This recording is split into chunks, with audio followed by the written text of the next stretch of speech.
Hey guys, Zero here, and I got some unboxings to show you guys. Some stuff I picked up for Dungeons and Dragons, and you know, I just kind of wanted to show you really quick. There's a couple things I picked up. Firstly, I got these Centaurs, like Centaur warriors. I picked them up from Russia. Shut up, cat.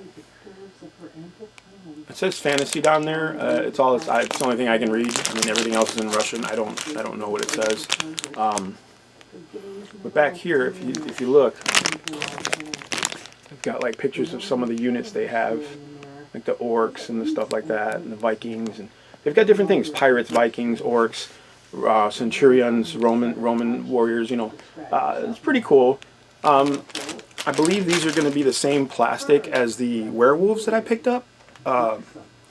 So it's that soft, malleable plastic. It's originally in the werewolf video, I said that it feels like board game, like the board game miniatures, like when you buy a board game like Mountains of Madness or Mansion of Madness and stuff like that. You get those little minis. That's what this plastic is, but it's actually, I feel like it's more like the plastic they used for the little green army men. You know, those, you get that big pack army guys, there's one crawling, one the mine detector, those guys. This is the exact same plastic. So, I mean, but it was super, I think these guys were like $8 or $8.40 shipped. I mean, I waited like almost 2 months, but it doesn't matter. I mean, to me, I click and forget, a lot of times, because when you're coming from overseas, you never know how long it's going to take. I order from Japan, I order from China, so it always takes forever. But anyway, these guys were pretty affordable and they're pretty big, so it'll give me some nice variety for monster sizes to use in Dungeons and Dragons. And normally Centaurs aren't evil, but they can be, or they can be misunderstood. That's usually what I like to do with monsters like that. I like to, if they're misunderstood, then there's always a conflict or a fight or whatever. It gives the characters something to fight that they wouldn't normally fight. I also picked up the, damn, I hate pronouncing this. I feel like I'm pronouncing it wrong. Nolzars Marvelous miniatures. The new D&D miniatures from WizKids. This is the Halfling Rogue. And you get 2 of them. Most of the standard characters you get 2 of, which is pretty cool. It gives you the option of variety or whatever. I have halfling figures from the original D&D booster packs and stuff like that, but those are painted pretty sloppily the way they came. And so I wanted to use these for the new 5th edition starter set, with my son and my wife. But we're going to pop this open real quick and take a look at that. And I also picked up the second one of 5 that I'm going to get, the young green dragon. We're going to pop this bad boy open. I'm looking for the blue one now, and I should have got it when I saw it, but whatever. Next is blue, and then black, and then the red one. But I got to have the dragons. Everybody knows I love dragons. I mean, it's in the name, dude. It's fucking Dungeons and Dragons. You know what I'm saying? So my only thing is, like, WizKids, if you're listening, Dungeons and Dragons, Wizards of the Coast, whatever, if you're listening, please make some gargantuan models. Stop making these. I love these guys. They're great. They're detailed. Stop making them small, though, man. Give us a fucking gargantuan dragon. Finally, you did the one time, that red one, and it was kind of goofy. It was kind of a goofy model. Whatever. It came and went. I missed my chance to get it. But give us something gargantuan, man. Give us some gargantuan monsters to fight. Give us something epic for my players to look forward to coming at. You know what I'm saying? But anyway, that's just my rant real quick. We're going to get this over to the table, take a quick look, and see what you guys think. All right, be right back.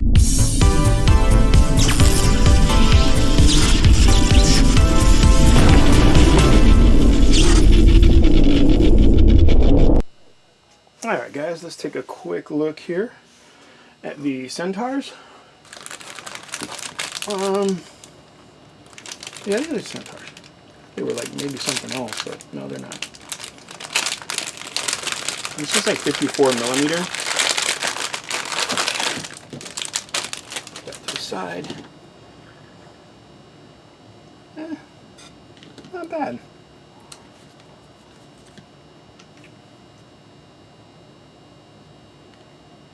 Kind of all facing. Oh no, this guy's facing a different way. Okay, that's cool. He's got a bow. That's kind of cool. This dude's got a huge scimitar. Let's see. I'll bring them up so you guys can get a closer look.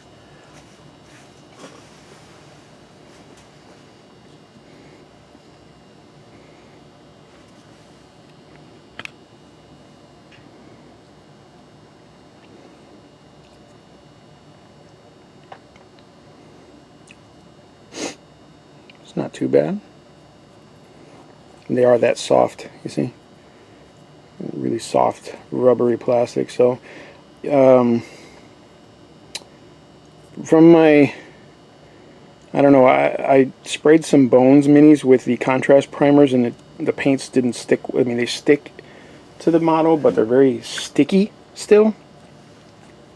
So maybe with these guys, I might try vinyl dye, because that's probably the only thing that'll be able to stick to them and be flexible. It's got a nice hooked sword there. Cool helmet. And some barding. Who made? Did they make this for themselves? The Centaurs, they made their own barding. Like, all right, somebody tie this for me because I can't reach underneath there. Sorry.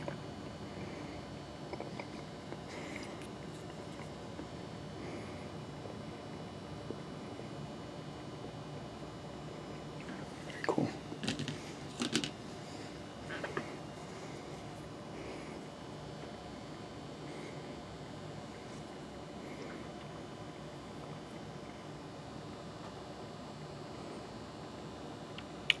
Really muscular, really cool looking. There's a little flashing on there, but for practically $2 a miniature, I really don't care. He's got a flail. His face. Very cool. They do look heroic. They don't look evil. And there you go, the typical archer. Ooh, his face is fugly though. Damn, son. He got no barding. He's like, no, fuck that. I want my butt running free. Shit's cool. Very Nordic. Got an elven kind of bow though. That's cool though. Very, very cool. Can probably get these on 50 millimeter bases,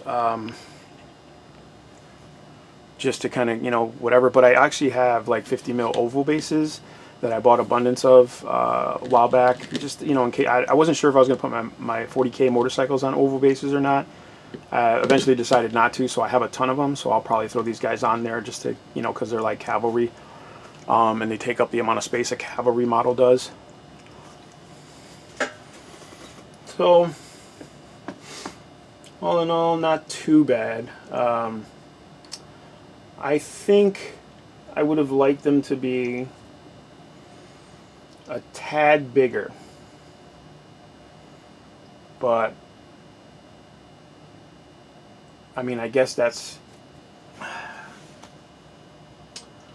I don't have, hold on a sec, I might, give me a second, I apologize guys.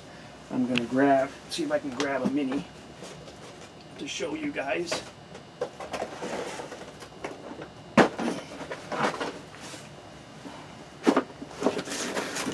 Some kind of size comparison here. Here we go. Here's a elven mage and one of the centaurs. Ooh, stay up. One of the centaurs.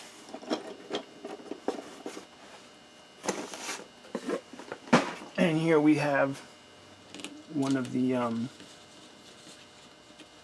soldiers that came in the that 20 pack of soldiers. Well, yeah, I guess they're pretty big. I don't know if you can see that. Oh, no, you can't. My bad. You guys can't see that. All right, let me get closer to you guys so you can see this here. All right. Here's the horse guy. Centaur, sorry. And here's the regular guy. So yeah, it's kind of like a, you know, not a stallion or anything like that, but he's pretty big. They're pretty big. In comparison. Pretty rough background though. The background's gray, so it's hard to see, but yeah, not too bad. They're all right then. They work scale wise. So you can see.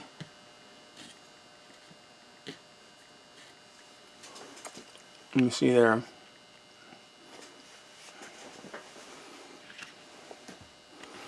Let's see if I can zoom in a little bit for you guys.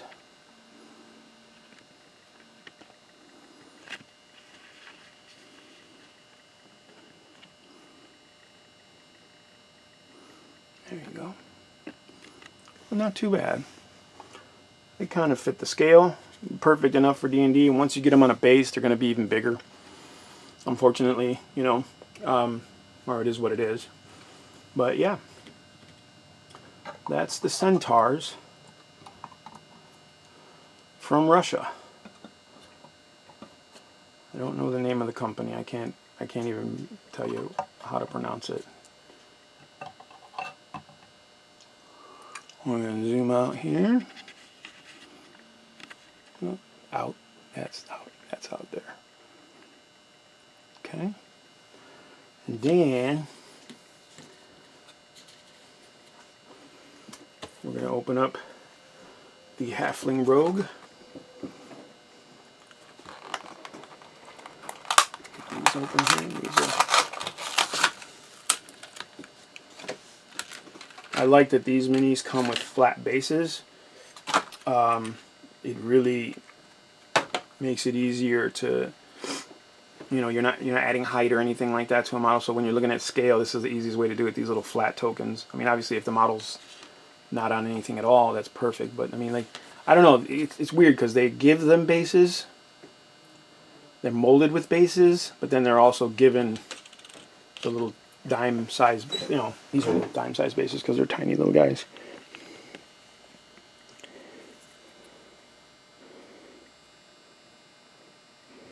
The detail's pretty damn good on these little guys.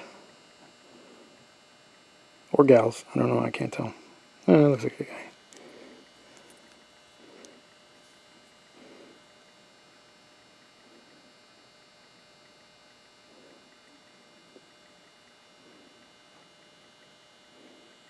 Very cool little minis. Now, I like these minis because of the detail, but I'm still kind of on the fence about whether or not they're actually worth the investment financially for this kind of mini. If you don't have anything, then it's worth something, right? But I'm still not on that. I'm not sure. Like Reaper minis are still really cheap. You know, granted, they're not canon technically, right? They're not official Dungeons and Dragons miniatures, but they're close. They're so close, you'd have to be splitting hairs to argue it. You know what I'm saying? Like, you know, I won't use their dragons for specific dragons because some aren't, but some are. I have a bronze dragon from Reaper Mini that literally looks like the bronze dragon in this set. Like and it came out years and years and years and years ago. It's in the same exact pose and everything, and it looks like a bronze dragon. It is what it is. I mean, they didn't call it a bronze dragon. I think they just called it something dark side. But you know, you looking at the monster man, you're like, that's a bronze dragon. You know, but you know, there's still other miniatures. Like I said, like I got these 4 guys for $8 and some change for with free shipping. These guys are $4 and some change. You know what I'm saying? So they may be a bit more expensive than those guys. Do they have halfling rogues? Probably not. You know what I'm saying? So you got to find what you can. My thing is mainly monsters. I like collecting monsters for my Dungeons and Dragons because I'm a GM or the Dungeon Master or whatever you want to call it. But my goal isn't to create, give people party figures. That's your job as a player. And I'm saying this as nice as I can. It's your fucking job as a player to have your own goddamn miniature, your own goddamn dice, and your own goddamn rule books. If you don't come to the table with those things, at least, we're going to have a problem. And I'm not being unfair. I'm not being unreasonable. I don't think I'm being over demanding. As a GM, I provide so much more to the game. That's the least you could do. Get yourself your miniature. Get yourself your dice. Get yourself your handbooks. Whatever tools you need to play your character, get those things for yourself. Don't assume that it's the GM's job just because he started the game or he bought the first box set and say, hey, let's try this out. Oh, cool, let's play another game. Let's fight some skeletons. All right, well, who's going to go get those skeletons? Players aren't going to get them. Not one time. Let me rephrase that. One time in my entire time of playing Dungeons and Dragons, one time as a GM did I have a player buy me some miniatures for a game. One time, and it was $20. And it wasn't like he was, I was like, oh, it's pulling teeth or anything, and I didn't ask him. It was just one of those things like, yeah, it'd be cool to have, whatever. He got them. Never in any other time than that did anyone ever say, hey, let me go buy some gnolls or some orcs so we could fight orcs, or let me go buy this blue dragon so we could fight dragon. No, it was on me to do that as a GM. For some reason, it's an unspoken rule that it's the GM's job to go out and buy miniatures and go out and provide maps and go out and make things for the game and, provide all that shit. They say it's a multiplayer game, but honestly, it's the GM's game and the players to win. You know what I'm saying? I'm not spiteful or nothing. I'm just saying, let's call it what the F it is. And here we have the Young Green Dragon. Sounds like a tavern. The Young Green Dragon. I'm good. Like I said, I'm going to get all of these because I really like the Dungeons and Dragons. I like the 3.5 version of the dragons, the way they look. And this green one is actually harking back to the 3.5. The 4.0 dragon had a big old spike on its nose and no fin, no frill in the back. It's just ugly looking. I don't know why they changed that one out of all the dragons. They were like, let's change the green one. Yeah. And then they were like, oops, we messed up. Let's go back because we screwed up and. We don't know why we screwed up, we just did. And here we have the base.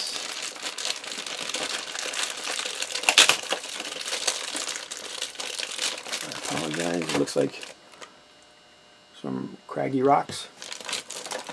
White dragons on like icy slate.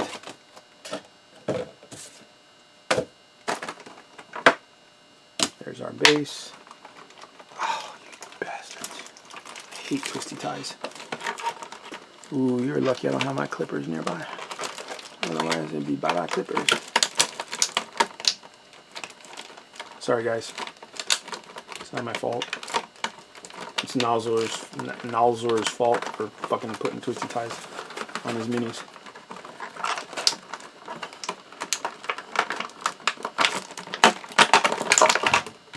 There we go. Fuck you, twisty tie. Fuck you very much. Get it? Can I get it out of there? Bastard. Jesus. Alright. Here we have our young green dragon.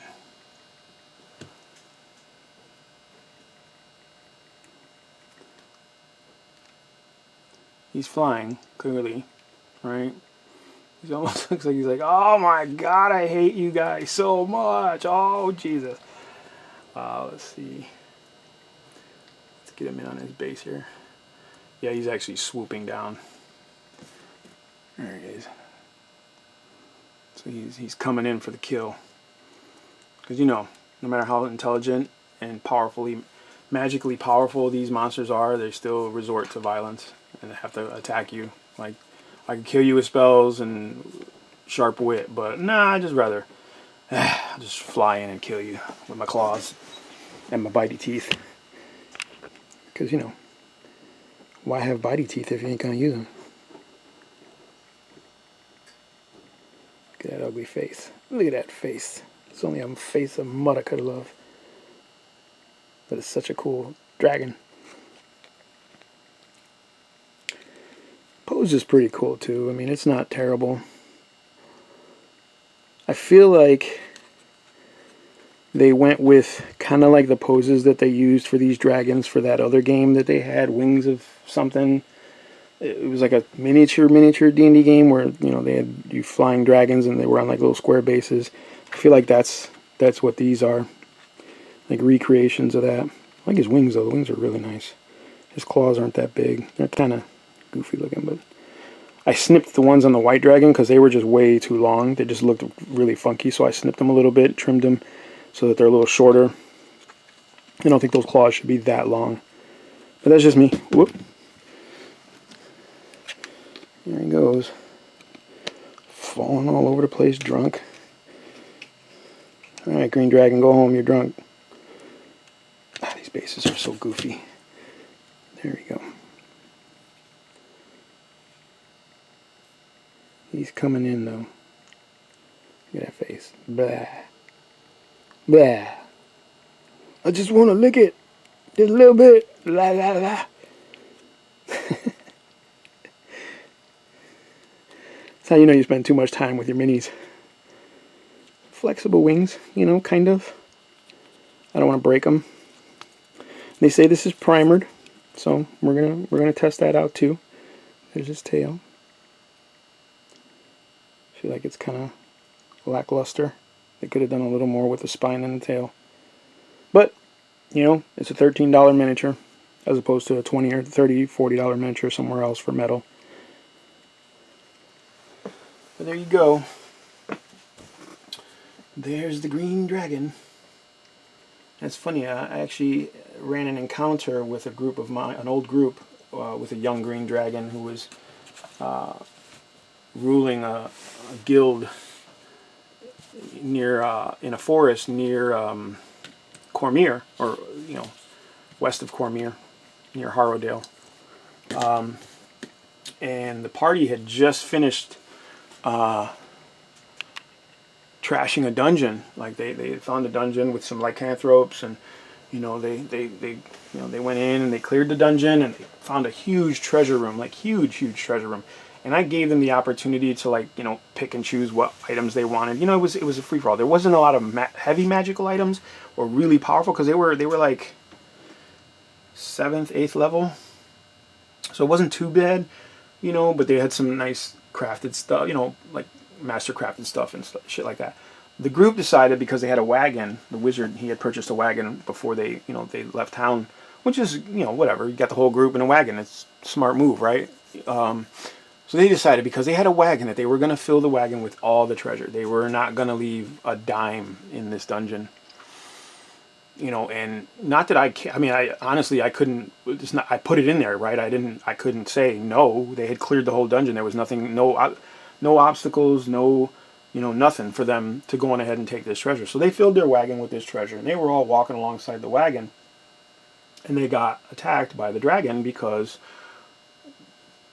you know, that was his area, right? 1, and 2, they had a giant cart full of gold and treasure, and dragons covet treasure more than anything else. Like, it doesn't matter what alignment they are, what good or bad, it doesn't matter. They covet treasure. So the dragon ambushed them, took the treasure, and you know, they were really angry. They were mad at me, and I was like, whoa.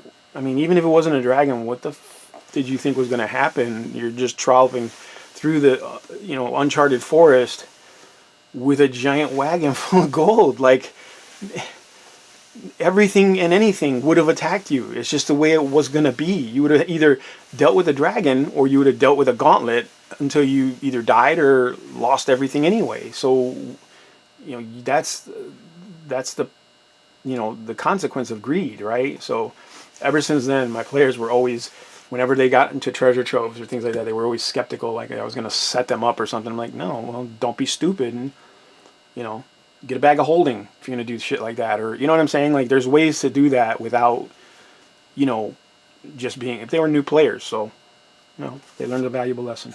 But anyway, I digress. These are the minis that I had just acquired. And they're pretty cool. These little halflings are freaking tiny, though. You can't even see them on the background of my board. They're so tiny. And then the Centaurs. They're pretty cool. What I would really like to do, I would really like to get a 3D printer and start printing my own minis and my own scenery. Things like this. I don't have to buy stuff like this. I mean, I love stuff like this. Just Games Workshop stuff is friggin' awesome. You know, very cool scenery. If you haven't seen it, I did a whole video on this stuff. Azurite Township, Azurite Ruins. I did a whole bunch of videos on that stuff. But I would love to get a 3D printer to do my own scenery. You know, to print out my own stuff. And obviously, you save some money, but I can actually put the scenery out that I really want to create the atmosphere that I want for tabletop war games and Dungeons and Dragons miniatures games. I just asked a question to some friends on different groups on Discord and on Facebook and all this other stuff about, I know a lot of GMs and a lot of them don't even use paper maps. They just, you know, they just use their imagination, which is fine. There's nothing wrong with that. But I'm very visual and I love creating things. I like building things. So I always use miniatures. I was the one that introduced miniatures to my first Dungeons and Dragons game as a player. You know, so I myself, as a player, have introduced miniatures to games and things like that. Much to the frustration of most of my GMs, because it was like, ugh, now we got to go get miniatures, or now everybody wants miniatures, or now I got to buy monsters. And, you know, I get it, you know what I'm saying? But I always liked having that visual. And once 3.5, 3 and 3.5 came out, they included miniatures as part of the strategy of the game. I was like, cool, man, we could do so much with this. And I have so much fantasy scenery. I'm like, why not use this stuff in D&D and use your flat maps for indoors? Like, you got a dungeon? Cool, use your flat map. You want to go outside and encounter some ruins? There you go. There's ruins right there. You know what I'm saying? There's no need to discern what level someone is physically at, because you can, there they are. He's up there. That's how high he is. You know. But anyway, that's my Dungeons and Dragons rant. I got a lot of them, trust me. And I'm going to do more videos about Dungeons and Dragons. I want to give a shout out to a couple people that I've just come in contact with, and I want to thank them for inviting me to the Discord group. They've been very awesome, and just it's helped inspire me to do more things for Dungeons and Dragons and get my shit together to get my game going for my other players. But I want to give a shout out to Hate over at Roll or Die, and my other buddy at It's a Crit. Check out their websites if you can, and second edition Advanced Dungeons and Dragons. He's another one. He does they do like thrift store finds and stuff like that. Really cool guerrilla tactics, you know what I'm saying? Like urban, you know, they go in and they go to these thrift stores and they sift through stuff and find a bunch of cool gems and things that, you know, you think, it's a throwaway, but they find it and they can reappropriate it for Dungeons and Dragons and other things, and it's so cool. And you know, they're also into 3D printing, so I'm really getting excited about that. But I just want to, again, I want to give a shout out to these guys. They're a really good group, and hopefully, you know, we can collaborate on some projects later. I'm actually thinking about a project for you guys. So if you guys are watching this video, hating you guys, I'm thinking about a paint swap program or a project, something maybe something we can do with each other. We all get a model of a certain size or whatever. We send them out to each other, paint them up, send them back. Let me know if you guys think that's something we could do, man. I think that'd be something cool, you know, something fun. Maybe even get these pre-painted or pre-primered minis, because it's cold now, so we can't primer outside. So hit me up, let me know what you guys think about it, man. It'd be pretty cool, you know. I'd like to get my green dragon painted by someone with some skills and other than myself, you know, and I'd like to paint somebody else's model for them if they're up for that, you know what I'm saying? So there you go, man. Dungeons and Dragons challenge. Alright guys, I appreciate you watching. As always, man, like, subscribe, share. go check out those other channels. I will put the description, or I will put the links to their channels in my description below, so you can check them out. Give them a like, give them a share, man.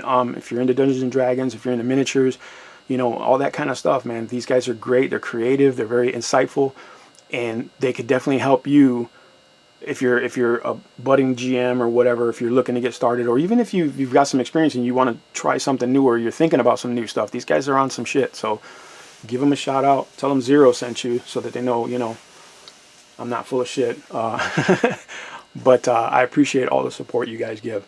Thank you, man. See you soon.